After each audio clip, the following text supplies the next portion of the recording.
திடீர்னு இந்த வெண்ணைகளுக்கு காளியம்மா மேல அப்படியே பாசம். அவங்க சகோதரர்கள் மொழியிலே சொல்லணும்னா அன்ஃபிட் அந்த மாதிரிலாம் கூட சொன்னாங்க. அந்த வார்த்தை நிச்சயமா அது காயப்படுத்துகிற வார்த்தை தான். அந்த 2வது ஆடியோ வந்த பிறகு நான் அண்ணனையும் நான் கேட்டேன், ஒரு செல்ஃபோன் கொடுக்குறேன், 2000 ரூபா பணம் கொடுக்குறேன், முதல்ல அதுக்கான தேவை என்ன இருக்குன்னு. இன்னைக்கு பெண்களுக்கான இந்த பொது தளம்ங்கிறது எப்படி இருக்கு? ஒரு பொம்பளை புள்ள பேச்சை கேட்டு எல்லாம் ஆடுறீங்களாடா நீங்கள் அப்படின்னுலாம் நான் காதில் வாங்கிக்கிறேன். இவங்களை பற்றி எங்களுக்கு தெரியாதா, இன துரோகின்னு எழுதுறாங்க. யாரை நினைத்து யாரை நம்பி யாரை வந்து நம்ம ஒரு பெருமையாக கருதி வர்றோமோ. இவங்க வளர்ந்தது நிறைய பேருக்கு பிடிக்கல. இப்போ இந்த நிமிஷம் வரைக்கும் சில உண்மைகளை சொல்லவே முடியாது. கவினோட இந்த ஆணவ படுகொலை அப்படின்றதையுமே வந்து இதே தம்பி அஜித்தோட மரணத்திற்கு ஒரு சில தலைவர்கள் போனாங்க, ஒரு சில தலைவர்கள் போகலை. கட்சிகள் வந்து அரசியலில் சாதி பார்க்கல அப்படின்னு சொல்கிறோம் அப்படின்னா அது வந்து முழுக்க முழுக்க போய் காளியம்மாள் அவங்கள வந்து கட்சியில் சேர்றதுக்கு வந்து தாவக்க ஒரு அமைப்புக்கு போகிறோம் அப்படிங்கிறதுக்காக அந்த அமைப்பு ஏற்கனவே செஞ்ச தவறுகளை நியாயப்படுத்தல. ஆப்போசிட்டில் சீமான் அண்ணன் வந்தா அவங்க விமர்சனம் எப்படி இருக்குங்க? எதிர நிற்கிறது கூட பிறந்த அண்ணனாக இருந்தாலும் நம்ம வந்து சண்டை தான் செய்யணும். நிஜ காளியம்மாள் யாரு? ஏதாவது பொம்மையை பார்த்தோன்னா எனக்கு மாதிரியாக வாங்கி கொடுங்கடா, எனக்கு ஏதாவது கோவம் வந்துச்சுன்னா விட்டுச்ச அளவுக்கு திட்டுவேன். மனுஷனா நீ எல்லாம் அப்படின்னு ஆமா அப்படின்னு சொல்லிட்டு உங்களுக்கும் நிறைவா இருக்கும்னு நாங்க நம்புறோம். ஆமா, நீங்க எடிட் பண்ணி அனுப்புறதை பொறுத்து தான் இல்லையான்னு தெரியும். நீங்க கலகலப்பான ஆள் தான் வந்து. ஜெயச்சந்திரனின் அடடா ஆடியோ ஆஃபர் 5 முதல் 70% வரை டிஸ்கவுண்ட். ஆச்சி கொழுக்கட்டை மாவு வந்தாச்சு. ஆச்சி கொழுக்கட்டை மாவிற்கு கொழுக்கட்டை அச்சை கேட்டு வாங்குங்கள். இதுக்கு முன்னாடி ஒரு இடத்துக்கு முன்னாடி வரைக்கும் வந்து சீமான் அவர்களின் தங்கை அப்படின்னா எங்களை ஃபர்ஸ்ட்ல வர்றது உங்க பேஸ் தான் வரும். இப்போ அதுலேருந்து வெளியே வந்து தனியாக பயணிச்சுக்கிட்டு இருக்கீங்க. இப்போ எப்படி இருக்கீங்க, எப்படி ஃபீல் பண்ணுறீங்க? எனக்கு உடன் பிறந்த அண்ணன்லாம் கிடையாது. அவரை நான் என்னைக்கு அவரை முதல் முறையாக அவரை சந்தித்து பேசி அண்ணன் கூப்பிட ஆரம்பிச்சனோ அப்போலேருந்து இப்போ வரைக்கும் அண்ணன் தான். நான் அவரோட தங்கையாக தான் இருக்கிறேன்னு நான் நம்புகிறேன். அவங்களோட பார்வை எப்படி இருக்குன்னு அவங்கள கேட்கணும். அவரும் அப்படி தான் நினைப்பாருன்னு நான் நினைக்கிறேன். ஒரு குறிப்பிட்ட விமர்சனம் அப்படின்னு பார்த்தீங்கன்னா அண்ணன் வந்து ஏதோ ஒரு இதில் வந்து திட்டிருப்பாரு, கோபத்தில் வந்து சொல்லியிருப்பாரு. அவங்க வந்து அதை எடுத்துக்கிட்டாங்க, அதுக்கு போய் அவங்க இப்படி ரியாக்ட் பண்ணிட்டாங்களே, எவ்வளோ விஷயங்கள் நீங்கள் சொன்ன மாதிரி நிறைய விஷயங்கள் சொல்லியிருக்காரு. தேர்தலில் நிற்க சொல்லி அவர் தான் இது பண்ணார். ஒரு சிறிய வார்த்தைகளுக்காக அவங்க வந்து கோவப்பட்டாங்க. அவங்க சகோதரர்கள் மொழியிலே சொல்லணும்னா அன்ஃபிட் அந்த மாதிரிலாம் கூட சொன்னாங்க. பொலிட்டிக்கலி உடனடியாக முடிவு எடுத்துட்டாங்க அப்படின்ற மாதிரி. நீங்கள் அந்த விஷயங்களை எப்படி? அவ்வளவு இந்த வார்த்தை நிச்சயமா அது காயப்படுத்துகிற வார்த்தை தான். அந்த வார்த்தைக்கு நான் வந்து ஜஸ்டிஃபிகேஷன்லாம் கொடுக்க போகிறதில்ல. அந்த வார்த்தை என்னையை பலவீனப்படுத்துறது காட்டிலும் அதாவது நம்ம யார் மீது பெருசாக அன்பு கொண்டு நேசம் கொண்டு இவங்க நமக்கான ஒரு பெரிய வழிகாட்டியோ அவோ இல்லை ஏதோ ஒன்று. இப்போ என்னை பெற்று வளர்த்த எங்கள் அப்பா மீது நான் மிகப்பெரிய ஒரு அன்பு கொண்டிருக்கேன்னா அவர் வந்து எனக்கு நேரம் இருக்கும்போது இங்கே வா நீ இப்படி பண்ணியா அப்படின்னு கூப்பிட்டு என்னோட தப்பை தட்டி கேட்டு 2 அடி அடித்தா கூட எனக்கு ஒன்றும் தெரியாது. எங்கள் அப்பா தான் வந்து நான் பண்ண தப்ப அவர் கண்டிக்கிறாருன்ற முறையோடு நான் கடந்து போவேன். நான் இல்லாதப்ப இன்னொருத்தட்ட என்னை பற்றி எங்கள் அப்பா தப்பாக பேசுகிறாங்கன்னு எனக்கு தெரிஞ்சதுன்னா சங்கடம் வரும். அந்த மனஸ்தாபங்கள் சங்கடங்கள் அது ஒரு பக்கம் இருக்கத்தான் செஞ்சது, அதில் மாற்றுக்கிறதுனால அது நான் வருத்தமாக இருக்குது அப்படிங்கிறதையும் நான் தெரியவும் படுத்தியிருந்தேன் அந்த சூழலில். ஆனால் இந்த வார்த்தை மட்டும்தான் காரணம், அதுக்காக காளியம்மாள் வெளில போயிருப்பாங்கன்னு அவங்க நம்புகிறாங்களா, அது மட்டுமே காரணமாக இருக்கும் அப்படின்னு நம்புகிறாங்களா, இல்லை வேறு எதுவும் அவங்களுக்கு முரண் இருந்தோம். அதுக்கு பிறகும் காளியம்மாள் அந்த காலத்துக்கு வந்தேன்ல, அதுக்கு பிறகு ஒரு சில காரணங்கள் இருந்தது. அது ஒரு சில காலகட்டங்களில் அது சரியாகும் அப்படின்னு நம்ம நினச்சோம். அது சரியாகிற மாதிரியான சூழல் இல்லை, ஒன்றுமே இல்லை. நான் வந்து இப்போ ஒரு கூட்டம் நடத்துகிறேன், இப்போ ஒரு தெரியாமல் யாருக்கும் தெரியாமல் கட்சி நிர்வாகிகள் தெரியாமல் தனி ஒரு கூட்டம் நடத்துகிறேன், ஒரு செல்ஃபோன் கொடுக்குறேன், 2000 ரூபா பணம் கொடுக்குறேன். முதல்ல அதுக்கான தேவை என்ன இருக்குன்னு இருக்கு, நான் ஏன் முதல்ல அதை செய்யணும்னு இருக்குது. 2வது இது ஒரு தகவலாக வருது அப்படின்னா ஒரு சூழலில் அதை உட்காந்து ஒரு ஆள் ஒருத்தர் மூலமாக போகும்போது உங்களுக்கு தெரியும் இங்கே ஒரு செய்தி போகுது அப்படின்னா 11வது நபர்கிட்ட அது வேறு மாதிரி போகும். அவருக்கு இருந்த சூழலில் அதை விசாரிக்கலையா இல்லை கேட்கலையா அப்படிங்கிறது எனக்கு அதை பற்றிலாம் நான் அது உள்ளேயே போகலை, அந்த விசாரணைக்குள்ளேயே நான் போகலை. சரி, அதை யார் வேணாலும் சொன்னாலும் அண்ணையை நம்மள்ட்ட ஒரு வார்த்தை கேட்டிருக்கலாமே அப்படிங்கிற ஒரு விஷயம்தான் எனக்கு பட்டதே தவிர மற்றபடி எனக்கு அந்த விஷயங்கள் அந்த ஆடியோ விஷயங்களே நான் பெருசாக இது பண்ணலனாலும் எனக்கு ஏற்பட்ட சில மன கசப்புகள். நிறைய பேர் நீங்கள் வெளியே வந்தோம்னு சொன்னது என்னென்னா, இல்லைப்பா இவங்க கரெக்டாக தான் இருந்தாங்க, அவரும் கரெக்டாக தான் இருந்திருப்பார், ஆனால் இடையில வந்து இவங்க வளர்ந்தது நிறைய பேருக்கு பிடிக்கல அப்படின்னும் சில பேர் சொன்னாங்க. அல்ல, அது ஒரு அரசியல் தளத்தில் அப்படி ஒரு சில பேர் வளர்ந்து வர்றதில் ஒரு சில பேருக்கு அந்த போட்டி பொறாமைகள் இருக்க செய்யும். இன்னும் சொல்லப்போனால் இப்போ இந்த நிமிஷம் வரைக்கும் சில உண்மைகளை சொல்லவே முடியாது. நான் வெளிப்படையாக சொல்கிறேன் சில உண்மைகளை.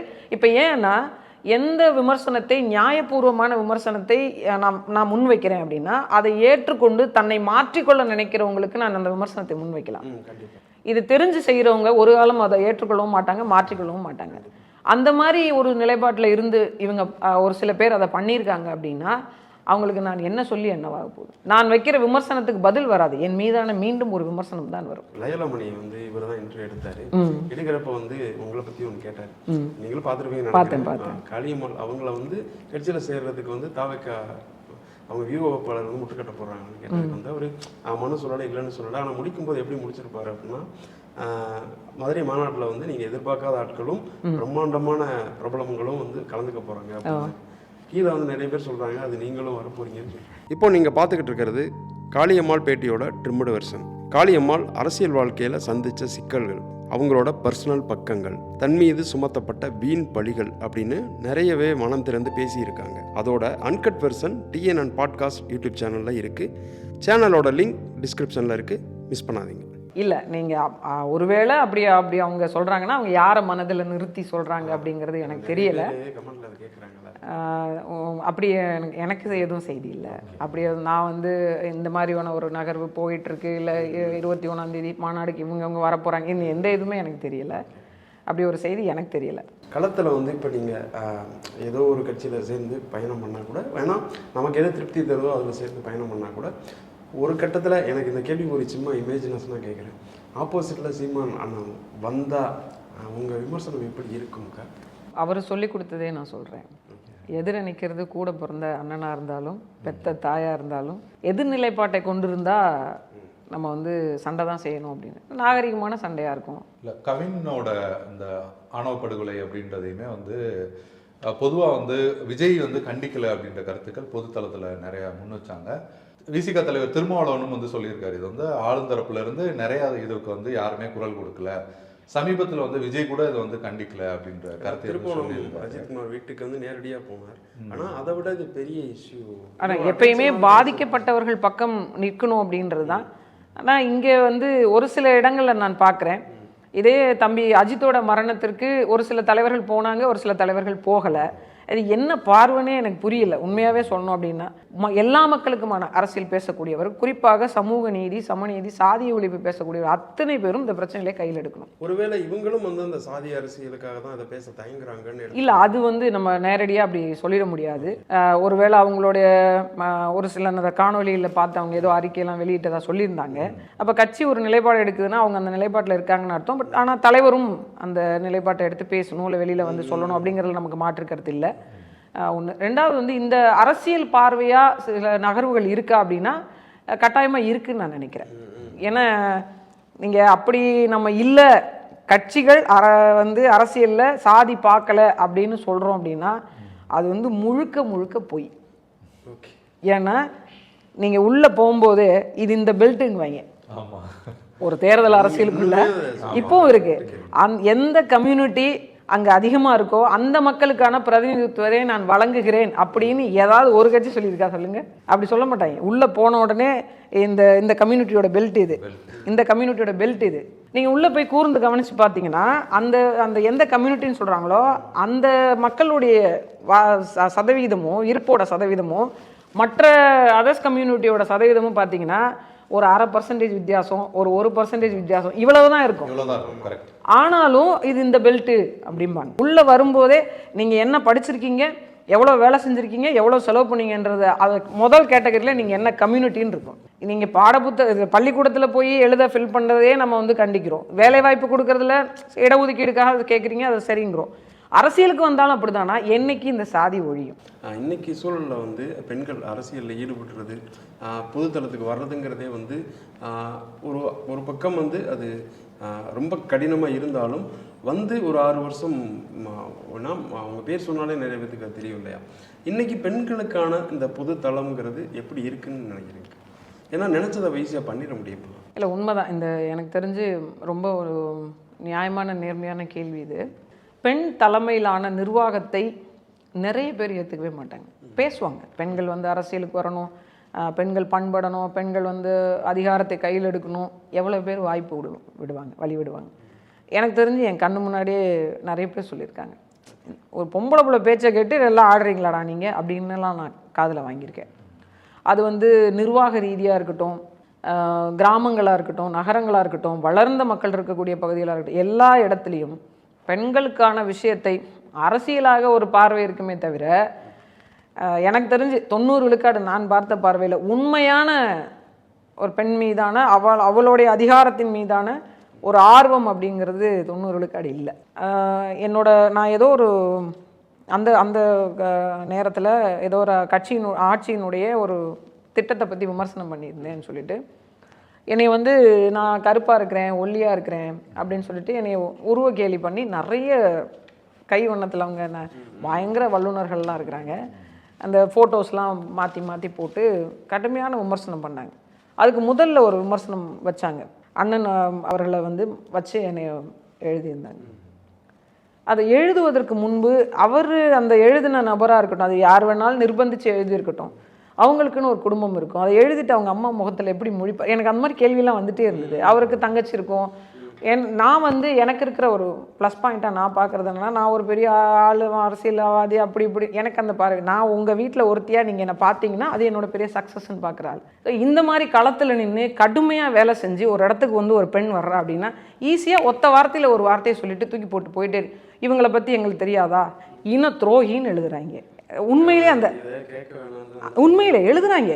யார், என்ன இனம், என்ன துரோகம், யார் வந்து துரோகம், எந்த ஒரு எதிர்பார்ப்பும் இந்த இடத்துல வந்தால் நாம் மிளறோம். என்னை யாராவது பாராட்டுவாங்கன்னு தெரிஞ்சு நான் அந்த வேலையை செய்கிறேன்னா, இன்றைக்கி செய்ய முடியல, 6 மணி ஆயிடுச்சு, ஆஃபீஸ் டைம் க்ளோஸ் ஆகிடுச்சின்னு கிளம்பி போயிடலாம். ஆனால் நான் வரமாட்டேன். ஏன், நான் ஒரு அனல் மின் நிலையத்துக்கு எதிராக ஒரு ஆவணம் திரட்டுறேன், உள்ளே போயிட்டு 63 வாய்க்கால்களை அடைச்சிருக்காங்க, அதை படம் எடுக்கணும். படம் எடுப்பதற்கான வாய்ப்பில் அதுவும் நான் என்னென்னா அந்த ஜிபிஎஸ் கேமராவை வச்சு அங்கே உள்ளே போய் படம் எடுக்கணும். அந்த படம் எடுத்தால் தான் நாங்கள் ஆவணப்படுத்த முடியுன்ற ஒரு சூழ்நிலை. தேசிய பசுமை தீர்ப்பாயத்தில் வழக்கு நடந்துகிட்ருக்கு. இன்னும் 3 நாளில் ஆவணம் சப்மிட் பண்ணணும். எங்கள் பாப்பா ஒரு 6 மாத குழந்தை, நான் ஒரு அணைக்கரை, அந்த கரை மேலே அந்த குழந்தைய உட்கார வச்சுட்டு என்னோட கூட வந்து ஒரு கொலிக்க குனிய வச்சு அவன் முதுகில் ஏறி மதில் சவர் ஏறி அந்த பக்கம் குதிச்சாச்சு. என் குழந்தை அந்த அணைக்கரை மேலே உட்காந்துச்சு. இப்படி சாஞ்சதுன்னா ஆற்றுல விழுந்துடும்.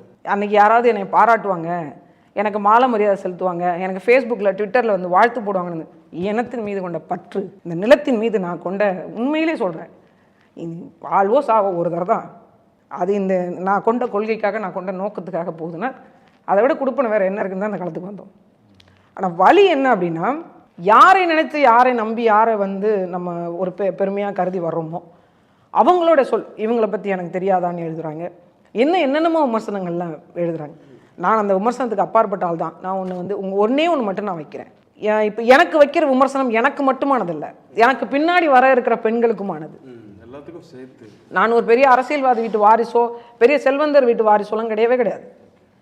இன்றைக்கும் என்னால் முடியலன்னா கூட, எனக்கு எங்கள் வீட்டுக்கு 10 பேர் வந்தாங்கன்னா 10 பேருக்கு உணவளிக்கக்கூடிய வலிமை எனக்கு இருக்குது. என்னால் முடியும், நான் செய்வேன். நான் பட்னி கிடந்தாவது அவங்களுக்கு சாப்பாடு போடுவேன். அது அந்த மாதிரியான பண்போடு தான் நான் வளர்ந்தேன். ஒரு காலகட்டம் வந்து நம்மளை நெருக்குது அப்படின்னா ஒரு சில விஷயங்களை சகித்து கொண்டு பயணிக்க முடியும். ஒரு சில விஷயங்கள் நான் முரண்பட்ட ஒரு விஷயத்தோட சேர்ந்துக்கிட்டு பண்ண முடியாது. அப்போ நம்மளோட இருந்தாலும் சரி, இல்லைனாலும் சரி, அவங்க செய்கிற வேலை என்னன்றது தான் எனக்கு பார்வையாக இருக்குமே தவிர, இப்போ எல்லாரும் நினைக்கிறாங்க நான் கட்சியை விட்டு போயிட்டேன், அதனால் நாம் தமிழர் கட்சி விமர்சனம் பண்ணால் நான் நினைச்சேன். அவர் என்ன வேலை செய்கிறாரோ எனக்கு அதுதான் முக்கியம். அவர் வேலையை சரியாக செஞ்சார் அப்படின்னா நான் வாழ்த்துவேன், மனசுக்குள்ளே நினச்சிப்பேன், பரவாயில்ல நல்லபடியாக போயிட்டுருக்கு. ஒரு வேலை தவறாக சரி, இது மாதிரி செஞ்சுருக்க தேவையில்லை, அவ்வளவுதான் என்னோடது. அவங்க எந்த சூழலில் இருந்தாங்க, எந்த நிலைப்பாட்டில் இருந்தாங்க, எந்த ஆய்வுக்கும் உட்படுத்தாத ஒருத்தர் மீது நான் கண்டிப்பாக எந்த விமர்சனம் வைக்க மாட்டேன். இன்னொன்று, விமர்சனம் என்பது ஒருவர் வளர்வதற்கான விதையாக இருக்கணுமே தவிர, அவன் அந்த நல்ல விளைவிக்கின்ற ஒரு செடியில் வெந்நீர் ஊற்றுவதாக இருக்கவே கூடாது. ஒருத்தர் உடலை வச்சு கிண்டல் பண்ணுறது, ஒருத்தர் நிறத்தை வச்சு கிண்டல் பண்ணுறது. நான் கருப்பாக இருக்கிறது தான் தமிழ்நாட்டில் அப்போ பிரச்சனையாகவே இருந்துச்சு. நான் எங்கள் வீட்டுக்காரர் இந்த ஃபஸ்ட்டு வந்த அண்ணன் தொடர்பான ஒரு விமர்சனம் வரும்போது நான் ரொம்ப பயந்தேன். யோசிச்சு பாருங்க, நான் ஒரு திருமணமாகி 2 குழந்தைங்களுக்கு தாயாக இருக்கிறேன். என் பிள்ளை அதை பார்க்குறான்னு வச்சுக்கோங்க, அவன் எவ்வளோ சங்கடப்படுவான். என் பொண்ணு பார்க்குது, அது என்ன நினைக்கும். நான் எங்கள் வீட்டுக்காரர் பார்க்கும்போது எனக்கு ரொம்ப பயமாக இருந்தது. இந்த மாதிரிலாம் வருது நீ இதெல்லாம் பண்ணாதன்னு சொல்லிடுவாரோ அப்படின்ற பயம் எனக்கு இருந்துகிட்டே வந்தது. அது மாதிரி எங்கள் மாமனார் ஏதாவது எடுத்துப்பாங்களோ அப்படின்னு. ஆனால் அவர் அதை பார்த்துட்டு சிரிச்சிட்டு என்ன சிரிக்கிறீங்க, நான் பொறுமை பதட்டமாக சொல்கிறேன், இதெல்லாம் ஒரு பிரச்சனைன்னு எடுத்துகிட்டு போவியா, உன்னை எதிர்த்து பேச வலிமை இல்லாதவன் இந்த வேலையை தான் செய்வான். இல்லை இப்போ தற்போதைக்கு உள்ள கல அரசியலில் அம்மையார் ஜெயலலிதாவுக்கு பிறகு ஒரு பரந்துபட்ட நிர்வாகத்தை கையில் வைத்திருக்கிறாங்க, இல்லை வந்து ஒரு பரந்துபட்ட ஒரு ஆளுமையாக மக்களுடைய சார்ந்து, நான் கட்சிகளில் அந்தந்த ஒரு சில தலைமைகள் இருக்காங்க அவங்கள நான் சொல்லலை, மக்கள் பிரதிநிதியாக மக்களை சார்ந்து வலம் வரக்கூடிய அரசியல் ஆளுமைகளாக இங்கு வந்து ஒரு சாமானியர்கள் இடம்பெறவே முடியாது. வேணா ஒரு அரசியல் கட்சியினுடைய தலைவருடைய வாரிசுகள் கூட இங்கே வந்து தன்னை நிலைநிறுத்திக் கொள்வதற்கான வாய்ப்பு இருக்கும். ஆனால் ஒரு சாமானிய மக்கள்ல இருந்து, ஒரு போராட்ட களத்திலிருந்து, ஒரு மக்கள் பிரதிநிதியாக இருந்து வந்து ஒரு இடத்துல நிற்க வைக்கிறது அப்படிங்கிறது வந்து ரொம்ப கடினம். நிஜ காளியம்மாள் யாரு? ஏன்னா கோபக்காரரா பாசக்காரரா? கொஞ்சம் குழந்தைத்தனமான ஆள். எப்படி சொல்கிறதுனா, நான் இருக்கிற இடத்த கலகலன்னு வச்சுக்கணும்னு நினைப்பேன். ரொம்ப சுட்டித்தனமாக இருப்பேன். வீட்டில் சின்ன பிள்ளைல அறாத்தும்பாங்கல்ல, அந்த மாதிரி ரொம்ப சுட்டித்தனமாக இருப்பேன். இப்பயும் ஒரு கடைக்கு போனேன்னா ஏதாவது பொம்மையை பார்த்தோன்னா எனக்கு அப்படியே ஒரு மாதிரியாக வாங்கி கொடுங்கடா, இப்போ பொம்மை வாங்கி கொடுங்கன்னு கேட்டால் சிரிப்பாங்க தானே. அதனால் வந்து என் கூட இருக்கிறவங்களுக்கு ஓரளவுக்கு இப்போ எனக்கு எல்லாருக்கும் தெரியும், என் தம்பி பொம்மை கடையை பார்த்தோன்னே வண்டி அந்த பக்கம் திருப்புங்கம்மா. இன்னும் சொல்லப்போனால் இந்த ஏதாவது கூட்டங்களுக்கு வர வச்சு முன்னாடி பறைசு அடிச்சுட்டு பின்னாடி அழைச்சிட்டு போங்க. அப்போ என் கூட எங்கள் அண்ணன் வருவார். அவர் வந்து அவராலையும் கண்ட்ரோல் பண்ண முடியாது, டக்கு டக்குன்னு ஆடுவார். அவங்கள நிறுத்த சொல்லுங்கண்ணே, பொது வெளியாக இருக்குது, ஆடி ரெகிட. உண்மையிலே எனக்கு தோணும், ஓகே ஆடி ரெகிட போகிறேண்ணே அப்படின்ட்டு. கண்ட்ரோல் பண்ணுறது அது கஷ்டம். அதெல்லாம் நம்ம அப்படியே இப்படி அடக்கி வச்சு ஒரு கட்டத்துக்கு மேலே இந்த இடத்துல இதை பேசலாமா, அந்த இடத்துல அதை பேசலாமா, இதை சொன்னால் எப்படி எடுத்துப்பாங்க, அதை சொன்னால் எப்படி எடுத்துப்பாங்க, இதை சாப்பிட்டா எப்படி எடுத்துப்பாங்க, இப்படியே மாறி நான் நானாவே இல்லை. கோபம் வந்தால் என்ன பண்ணுவீங்க? பெருசாக கோபம் ஏதாவது கோபமாக சில வார்த்தைகள் சொல்லி திட்டுவேன். ரொம்ப கோபம், எக்ஸ்ட்ரீம் கோபம்லாம் ஆர்கியூ பண்ணுவேன், சத்தம் போடுவேன், ஆர்கியூ பண்ணுவேன். தனிப்பட்டு என்னை ரொம்ப ஏதாவது கோவப்படுத்திட்டாங்க அப்படின்னா போய் தனியாக எங்கேயாவது உட்காந்துருவேன், அமைதியாக போய் எங்கேயாவது போய் உட்காந்துருவேன். ஏன்னா ரொம்ப கோவம் வந்து ஏதாவது பண்ணிடுவோணும் அப்படின்னு பயந்துட்டு நான் அப்படியே போயிடுவேன், தனியாக போயிடுவேன். எழுதுவேன், முன்னாடிலாம் நிறைய எழுதுவேன். எனக்கு ஏதாவது கோவம் வந்துச்சுன்னா உங்கள்ட்ட என்னெல்லாம் பேசணும்னு நினைக்கிறேன்னா எல்லாத்தையும் முதல்ல எழுதுவேன். இப்போ அது இல்லை, இப்போ அப்படி எழுதுறது இல்லை. எழுதி அனுப்பிடுவீங்களா? இல்லை, எழுதி நான் வச்சுக்குவேன். கோயிலுக்கு போவேன், ரொம்ப கோவம் ஜாஸ்தி ஆயிடுச்சுன்னா கோயிலுக்கு போய் நமக்குன்னே வாட்சவர் ஒருத்தர் இருக்காரு முருகன், விட்டுச்ச அளவுக்கு திட்டுவேன். மனுஷனா நீ எல்லாம் அப்படின்னு ஆமா அப்படின்னு சொல்லிட்டு ரொம்ப கோவப்பட்டு கோவம் அந்த கோயிலுக்கு போயிடுவேன். இதான் பண்ணுவேன். சமீபத்தில் நீங்கள் பார்த்த சினிமா இது, அது ஏன் பிடிச்சது? சமீபத்தில் லாஸ்ட்டாக பார்த்து தலைவன் தலைவி பார்த்தேன்னு நினைக்கிறேன். ரொம்ப மாதிரி சமூக அப்படி இல்லாமல் ஒரு ஜாலியாக இருக்கும் அப்படின்ற மாதிரி. ஆமாம், குடும்ப கதை, நேரம் போகிறதே தெரியாது அப்படிங்கிற மாதிரி சொன்னாங்க. எவ்வளோ நாள் தான் நம்ம இப்படியே பார்த்துட்டு இருக்குது, எப்படி சண்டை போடுறதுன்னு பார்க்கணும்ல, அந்த மாதிரி. நாம் இன்னைக்கு நிறைய நடிகர்கள் வந்து சினிமான்றதே என்டர்டைன்மெண்ட்டாக மாறிடுச்சு. ஆனால் அதுலேயும் வந்து சோசியல் காசோட இது வந்துடவே கூடாது, எங்கேயும் நம்ம தப்பாக காட்டி இருக்கவே கூடாதுன்னு சொல்லி இறங்குற ஹீரோக்கள் வந்து இங்கே ரொம்ப கம்மி தான். அப்படி உங்களுக்கு இவங்க என்னோட இவங்கள ஓகேப்பா, இவங்க இது இன்னும் வரைக்கும் தப்பாக எதுவும் பண்ணலை, ஓகே ரைட்டாக தான் அவங்க பாதையில் போயிட்டுருக்காங்க, கொஞ்சம் நாணயமாக இருக்காங்க அப்படின்னு உங்களுக்கு தோன்ற நடிகர்கள் யாராவது இருக்காங்களா? ஒரு சமூக பார்வையோட நடிகர் சித்தார்த் அந்த மாதிரி சொன்னதாக கேள்விப்பட்டிருக்கேன். அந்த மாதிரி நடிகர் சூர்யா அவர்கள் அப்படி சொன்னதாக கேள்விப்பட்டிருக்கேன். அந்த மாதிரி ஒரு சில நடிகர்கள் இருக்காங்க. இப்போ என்னவா இருந்தாலும் இது திரைப்படமாக பாருங்கள், தாய் தந்தையரை மதிங்க, தேவையில்லாமல் இதுக்கே செலவு பண்ணாதீங்கன்னு சொன்ன மரியாதைக்குரிய விஜய் அவர்களுடைய வார்த்தையும் பார்த்துருக்கேன். அது மாதிரி அஜித் அண்ணா அவர்கள் வந்து அவங்களும் இந்த வார்த்தையை சொன்னாங்க, ரசிகர்ன்ற பேரில் என்னை எப்படி மன்றம் வைக்காதீங்க, கொண்டாடாதீங்க. ஒவ்வொருத்தரும் ஒரு டைப் ஆஃப் வேர்ட்ஸை சொல்கிறாங்க. அது மாதிரி நம்ம ரஜினிகாந்த் அவர்கள் சொன்னதையும் ஒவ்வொரு காலகட்டத்திலையும் அந்த மாதிரி சொல்லிட்டு இருக்காங்க. என் பையனுக்கு, என் வீட்டுக்காருக்கெல்லாம் ஃபேவரட் வந்து மரியாதைக்குரிய விஜய் அவர்கள். அவர் இன்னும் சொல்ல போனால் விஜய் ரசிகர் பிரியமுடன் அப்படின்னு ஒரு படம் வந்தது இல்லைங்களா, அதுலேருந்து அந்த பிரியமுடன் ரசிகர் மன்ற தலைவராகவே இருந்தார். என் பையனுக்கு ரொம்ப பிடிக்கும் அவரை. இவனோட ஃபேவரட் அப்படின்ற மாதிரி. ஒரு பேச்சாளராக களப்போராளியா உங்களுக்கு நீங்களே மார்க் கொடுத்துப்பீங்கன்னா ஒரு 10க்கு எவ்வளோ கொடுப்பீங்க? என்ன இப்படி எனக்கு நானே எப்படி மார்க் மக்கள்கிட்ட தான் நீங்கள் உங்களுக்கு தெரியும் நிறைவாக நம்ம ஃபீல் பண்ணுவோம். பேச்சாளராக நான் எனக்கு மார்க் கொடுக்கவே விரும்பலைங்க. நான் பேச்சாளரே கிடையாது. மக்கள் களத்தில் நின்னதில் நான் வந்து முழுமையாக நின்றுருக்கேன்னு நினைக்கிறேன். அரசியல் இதெல்லாம் சாதாரணப்பா அப்படின்னு அந்த மாதிரியான மொமெண்ட் உங்களுக்கு எதாவது நடந்திருக்கு? நிறைய நடந்திருக்கு. இந்த விமர்சனங்கள்லாம் வருது இல்லை, டைமண்ட் நெக்லஸ்ஸு, காரு அதெல்லாம் யோசிச்சிருக்கேன். அரசியல் இதெல்லாம் ரொம்ப சாதாரணமாப்பா அப்படின்னு சொல்லிட்டு அது மாதிரி யோசிச்சிருக்கேன். இப்போ சில ஃபோட்டோஸ் மட்டும் காட்டுறேன். அதுக்கு வந்து ஒரு பஞ்ச் லைன் மட்டும் உங்கள் ஸ்டைலில் ஒன்று சொல்லுவோம். தமிழ் தேசியத்தை படுத்தியதில் பெரும் பங்காளர் சொல்கிறத விட அவர் தான் அரசியல் படுத்தியது. எல்லோருக்கும் அப்பா அப்படின்னு சொல்கிறாங்க. அதே நேரத்தில் எல்லாருக்குமான உரிமையும் பேசணும். ஒரு தந்தை ஸ்தானத்துலேருந்து என்னெல்லாம் எல்லாருக்கும் செய்யணும்னு நம்ம சொல்கிறோம்னா அதுக்கு தகுந்த மாதிரியான வேலைகளும் செஞ்சு முடிக்கணும் அப்படின்னு நினைக்கிறேன். நிர்மலா சீதாராமன் அவங்களோட அறிவு ஒரு பெரிய அறிவு தான். ஆனால் வெங்காயத்துலேயும் பூண்டலையும் மட்டும் வந்து யோசிக்காமல் பறந்துபட்டு மக்களையும் பார்க்கணும்னு நினைக்கிறேன். என்னை பொறுத்த வரைக்கும் மக்கள் அவருடைய ஒரு முகமாக பார்க்குறாங்க அப்படின்னா அதுக்கு நம்ம இன்னும் மக்களோட வருங்காலங்களில் இறங்கி மக்களோட நின்னா, ஏன்னா இப்போது எம்ஜிஆர் அவர்கள் அப்படி தான், அது மாதிரி ஒரு மக்களோட இறங்கிறதுக்கான வேலைகள் நடக்குதுன்னு சொல்கிறாங்க. அது இறங்கி களத்தில் நின்னாங்க அப்படின்னா நல்லாயிருக்கும்.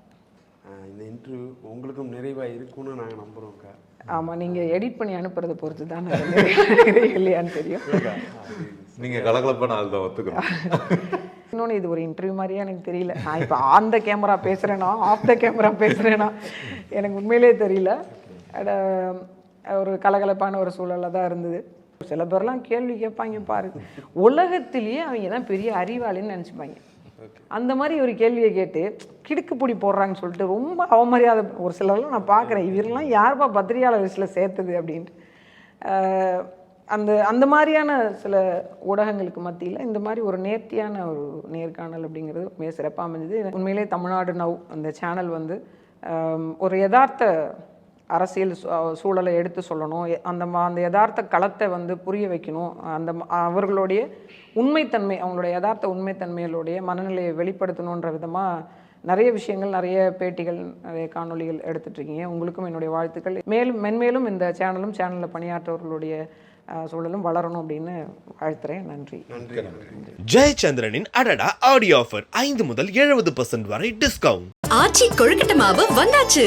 ஆச்சி கொழுக்கட்டை மாவிற்கு கொழுக்கட்டை அச்சை கேட்டு வாங்குங்கள்.